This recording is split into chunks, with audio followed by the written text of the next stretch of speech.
Whoa, man, it's 5 o'clock, man. It's after 5. It's supposed to be a little cooler, but it's, hey, Instagram, it's me, T, from the Pattersons, taking the train to Tibet. Look, this is, by the way, we're here in southern India. And I can tell you southern India because it's really hot. And if you notice, there's no dark under my eyes, nothing like that. It's not because of kidneys, because I can sleep. It's so hot in the afternoon, you just go to sleep. I got more sleep.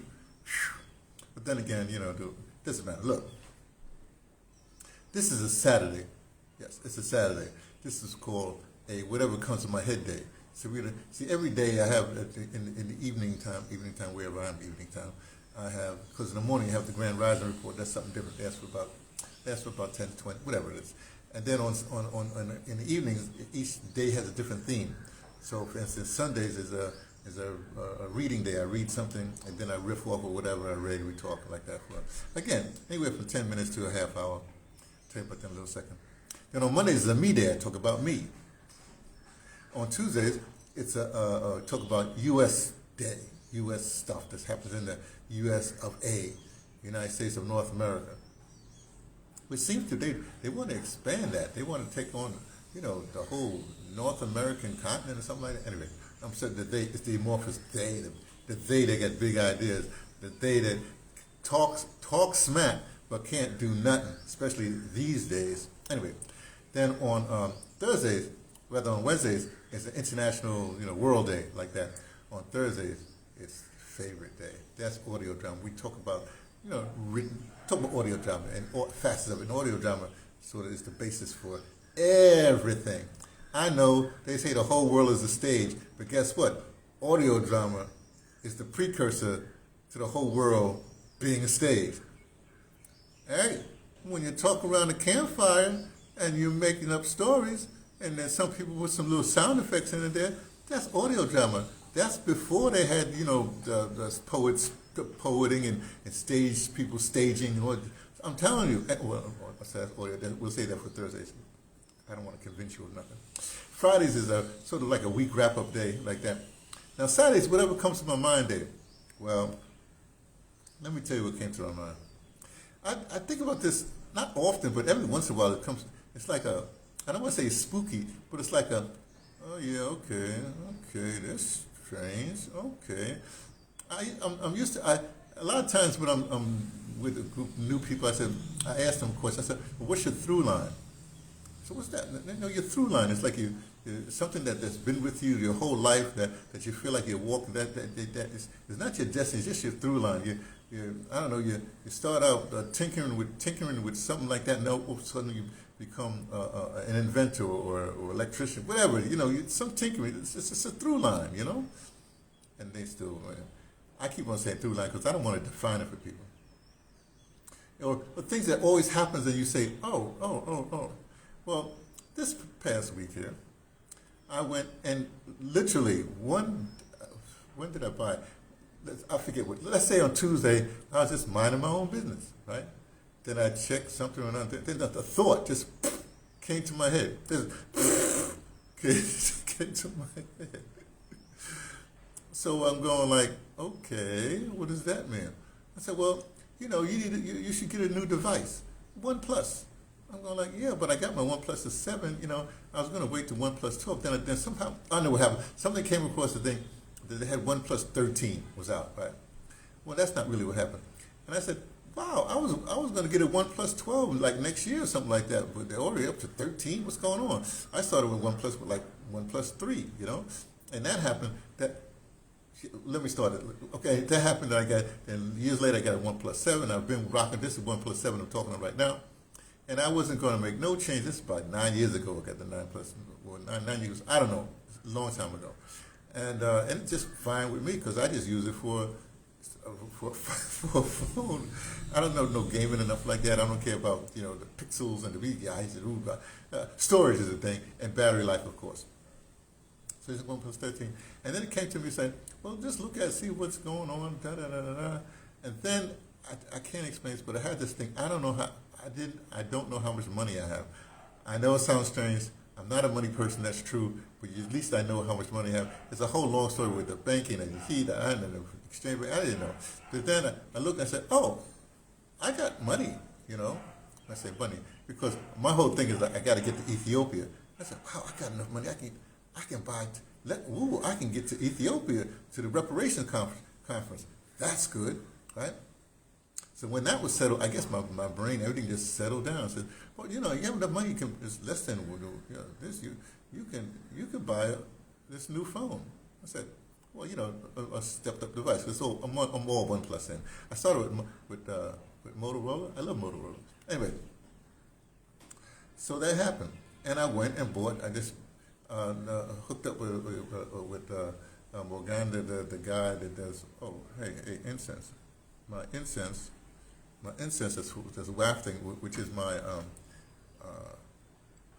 way to tell you that I'm live. It's really me, right? I go to him for my incense and my candles and stuff like that. Well, his son, you know, he took me to buy when I bought the shirts. He took me to town for that because you know that. And so I figured I'd say, well, you know, I gotta go. I'm trying to get this bag so I can see this hammock over here. I can pack it and bring it to my sisters. Anyway. So he's looking for that, but then I said, look. He said, well, let's go to mobile store first. So I went there, and they had the OnePlus 12 sold out, which is what I wanted. Then they had OnePlus 13R and OnePlus 13 and OnePlus 13R. Like the 13, I had enough money, but 13 said, I'm not spending spending that much money. I don't care if it's in rupees. I'm not spending that much money for this. I don't even know what this phone is. So I went up getting the OnePlus R. Okay? As it turns out, it's the perfect phone for me. But here's what's important. OnePlus, you know, they're very innovative, and they've been doing, you know, they've been stepping up. But then they made this giant leap between the OnePlus 12 and the OnePlus 13. It's a giant leap as far as technology going. The battery life was. I'm more interested in battery life and camera. You know, good camera, and sound. Of course, sound, always sound. And so I said, oh, so I just got it. I didn't have nothing about it. And then I get in and I start looking reviews about it. And said, oh, this is interesting. Now that starts me to thinking. You know, because I remember, look, my entire life. Oh, and on the way there, last night we was going to the movies. Last night, he said there was a structure being built. He said, oh, they're going to make that into that's going to be basically a mall, like the mall we was going to, which is all the way in Pondicherry. But this is right here in Oroville. I said, oh, that's interesting. So it'd be done in 3 years. I said, well, I'm here in Oroville. You know, it's kind of, my brain started processing things. And then I started to realize my through line is interesting. Because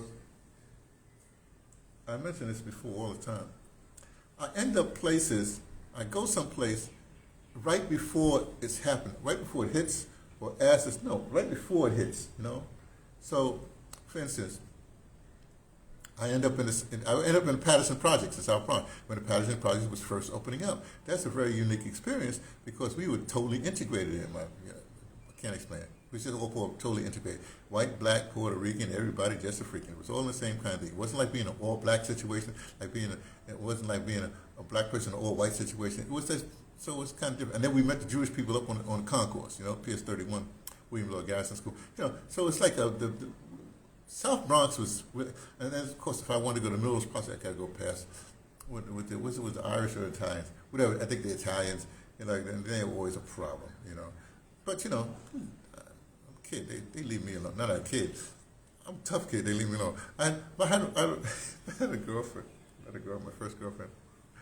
And this is when the gangs, they flooded drugs. This is when they flooded drugs and then get rid of the gangs. I was at the end of the gang era and before the drug era, so it was kind of a weird niche that was in there.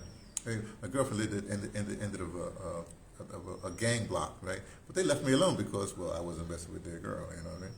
Anyway, the point is, so all these little things happen when they had, like for instance, they had school. You had school regular all day. Then when I was going to high school, but then they changed. Right when I got to high school, like the next year, they changed. They had a split session. There was an early thing and then a later thing. I'm an early person. For some reason, I wasn't an early thing, but I'm an early person, so that didn't bother me at all. In fact, I like that, you know.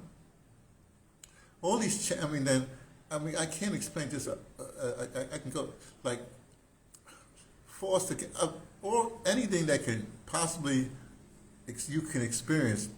Not I won't say on a negative thing, but on the downtrodden side. But even though you're in the downtrodden, you're not you learn to handle the downtrodden. So I can handle the downtrodden, right? The downtrodden situations, right? Okay, let me keep on going. I was there. I went to Ebbets Field before it was torn down. I think I even saw Jackie Robinson. I remember I was too young. But anyway, all this thing, the original Yankee Stadium, all of the when they toured the Polo Grounds when the Giants played at Yankee Stadium. Let's have my first job, before they went to New Jersey or whatever. I guess they're not the Jersey Giants, New York Giants.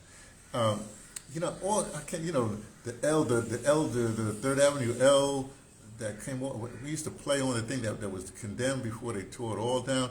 I mean, my childhood and my thing is the Cadet Corps, amazing, just truly amazing.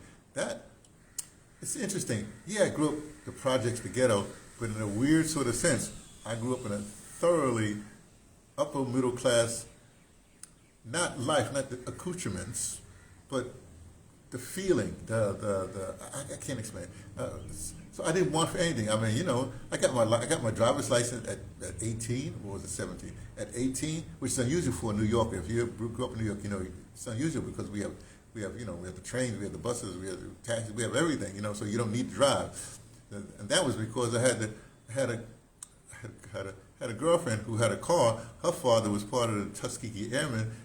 It's just all kinds of things that I was like a witness to a bunch of things, even college discovery. You heard of college. Well, you didn't hear of it. The SEEK program in New York.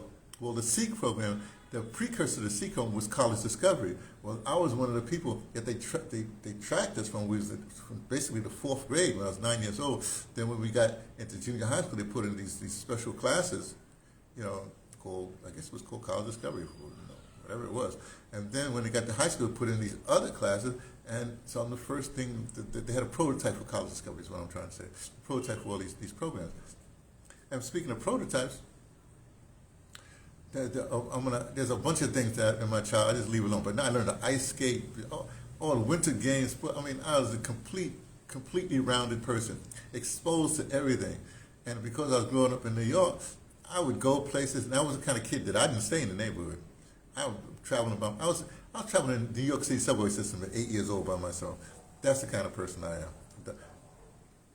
I'm just whatever, So, but as we keep on going, I start thinking about stuff, When I went into the Air Force, but forget the Air Force. Well, even the Air Force, I turned. Let me go back to high school. The highly political.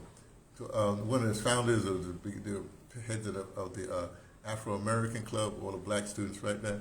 We had a physical education class, right? And me and these white boys, Aldo and Vincent Ventura, we turned that spelled the PE was physical education, whatever is a PE class. We turned it into basically a political education class. The teacher didn't care. This was the time that we were hammering the people. We was radicalizing. I radicalized my Theodore Roosevelt High School when I was there. Anyway, then when I got out of there and I went to Bronx Community College, took the school over, had in a revolutionary cell, being mentored by some really interesting brothers, right? Reading, that was my most happiest period. Because, we were reading about, the Little Red Book, the Little Black Book, took Che and Mao, and we just, reading and then providing information to them. Again, that's a cutting edge thing. Nobody was doing that, at the time. We just doing it, right? Got out of that situation, got to the airport, came out, and ended up at Livingston College, the only college of its kind. I mean, at the time, you had like Berkeley as a radical college. You had Antioch, at Berkeley in California, Antioch in Ohio, radical. You had Stony Brook, I think, in Westport, whatever, in Long Island, like that. But nobody talks about Livingston College, part of Rutgers, right? Which was really radical college, right? In fact, it was Well, here's what it was like.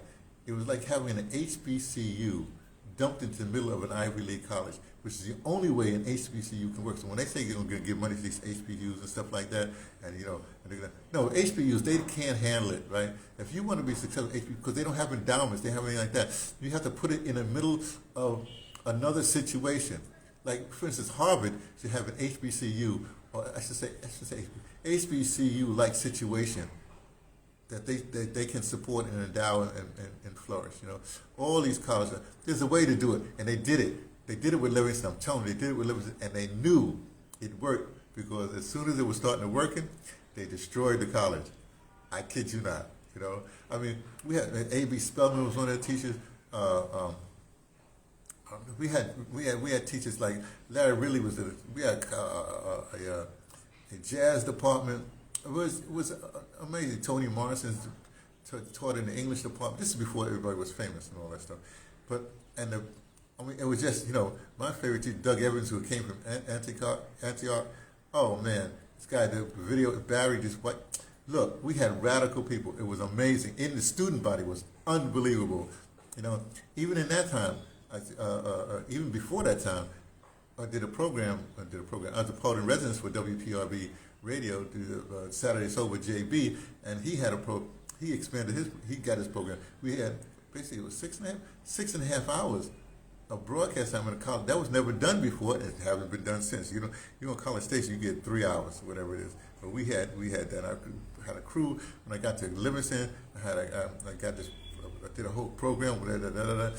I mean, it was just well, not at Livingston. It was at Rutgers proper. Had the broadcast program there. So all these things that started. I was the editor, the cultural editor, whatever you call that, the arts editor, for the only black weekly college state newspaper that went national. That was Black Voice Catabarigua, right? And I was the editor for the arts, for the poetry, whatever. I changed the name to Creations. I call it Creations, that page. And when I left, they kept that name forever, When I got to WBAI, again, well, I'm skipping over Negro Ensemble Company. When they first started, I was there, intermediate acting class. The first season, I'm there. I know, I can tell you right. I'll tell you for a fact. You ask, well, there's a lot of people that's going, yes, anybody. The best play Negro Ensemble Company ever did was the first play they did. In fact, ask Michael Schultz. He directed it. It's called Song of the Lusitanian Bogie. It was an amazing piece. It was the most radical piece. It's about colonialism. Most radical piece. It was the best stage play ever. I don't care who wins awards. I'll tell you, I saw it with my own eyes. And I have all these experiences, like I'm right there at the beginning or whatever. Then when I started traveling, I was in Montreal before it got hip. Every place I go, it's like I'm there at the cutting edge, the beginning of something, or things that are making that transition. And I'm like, this is so fascinating. Is this my life? And here's the trick. I'm doing it without being famous, like being really under the radar, under the sonar, you're under the something. Like, you have the ding, you have the ding, then you have something else that I'm the person under that, But I've witnessed so much, but because I don't want to say unassuming, but because I am what I am, I call myself a mystic wind. But I witnessed all these things. Cape Town, Pan-African Space Station, you ain't seen nothing like it. This initiative was amazing. I mean, this music initiative was amazing. Democracy Now, the juggernaut right now. I'm the one that brought them from the WBAI to the Firehouse as a technician to what they are today. To the broadcast entity as a thing. And I witness all this stuff. I see all these people. I've been exposed to all these people. It's amazing. First World Alliance. Come on, I'm there. It's weird. It's just a weird situation. It got so weird. Europe, you're going to the Candomblé in Brazil, whole thing happened with that. It's just amazing, right? So rather than me question that and think that I'm all that in a bag of chips, I just keep on going because I'm a witness traveler. Think of me as, I think of it as like my man, James Baldwin. He was, in his time period, he was a lot of places and he wrote about it. I'm a lot of places, and I talk about it right now. Now, people keep on trying to make me right, but I'll see what happens. Anyway, so the point, I just wanted to tell you that that's what's on my mind, and it keeps on going. So if I'm right, the really next big thing is this reparations conference that's having to be sponsored by CARICOM, the Caribbean folks, and African Union, because there's being pressure on, especially the African Union, because the African Union ain't very African and they ain't very union-y, you know. So this is going to be an interesting conference because it's going to draw people from all around, and all the stuff that's been happening, as it's been happening, I predict this is going to be a very important conference. I mean, more important than people realize. How can I predict that? Because I'm always at the place where it's going to happen. I'm just letting you know. Let us see if it's correct, right? All right. Talk to you all later.